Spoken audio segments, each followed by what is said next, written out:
এই মুহূর্তে আন্তর্জাতিক অপরাধ ট্রাইব্যুনালে আছেন সহকর্মী সাবরিনা মজুমদার। সরাসরি যাব তার কাছে। সাবরিনা,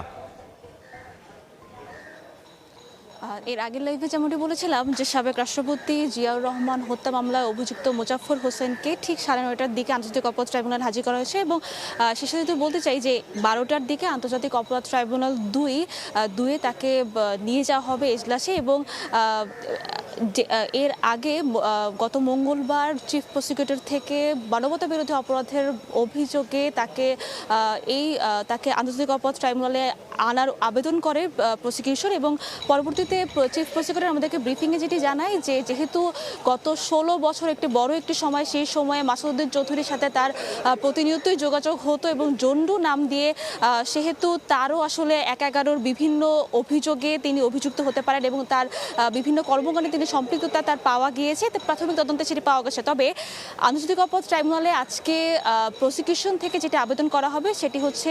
তাকে অধিকতর জিজ্ঞাসাবাদের জন্য আবেদন করা হবে এবং সেই সাথে মানবতা বিরোধী অপরাধের মামলায় তাকে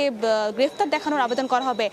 চিফ প্রসিকিউটর আগে যিনি জানিয়েছেন যে মাসুদউদ্দিন চৌধুরীর সাথে তার প্রতিনিয়ত যোগাযোগ হতো 16 বছরে এবং সেই সাথে যেটি জানিয়েছিলেন যে মোজাফফর হোসেন জন্ডু নাম দিয়ে ভারত থেকে বাংলাদেশে প্রতিনিয়তই তিনি সচরাচর তিনি ভারতে যেতেন এবং সেই সাথে বাংলাদেশেও থাকতেন এবং এই জন্য তাকে তার 45 বছর পর আসলে তাকে খুঁজে পাওয়া হয় এবং এটিও জানিয়েছিলেন যে যখন মাসুদউদ্দিন চৌধুরী তার পিএসের সাথে কথা বলছিলেন তখন জন্ডু নাম দিয়ে আরেকজনের কথোপকথন তারা শনাক্ত করতে পারে এবং পরবর্তীতে তিনি জানতে পারেন, অর্থ তদন্ত সংস্থা জানতে পারেন যে জন্ডুই হচ্ছে মোজাফফর হোসেন। তো ইতোমধ্যে কিছুক্ষণ পরই প্রসিকিউশন আদালতে যাবেন আন্তর্জাতিক অপরাধ ট্রাইব্যুনাল 2 এবং তাকে মানবতা বিরোধী অপরাধের মামলায় গ্রেফতারের আবেদন করা হবে এবং সেই সাথে জিজ্ঞাসাবাদের আবেদন করা হবে। তো এখন পর্যন্ত যেহেতু ট্রাইব্যুনাল বসেনি, ট্রাইব্যুনাল যখন উঠবে তখনই হচ্ছে আমরা পরবর্তীতে জানাতে পারবো। তো আরেকটু যদি জানাতে চাই যে 1-11 সময় কিন্তু বিভিন্ন অভিযোগ এসেছিল, অর্থাৎ 1-11 সময় চিফ প্রসিকিউটর যেটা জানিয়েছিলেন যে 1-11 সময় বিভিন্ন রাজনীতিবিদদেরকে দুর্নীতি বিরোধী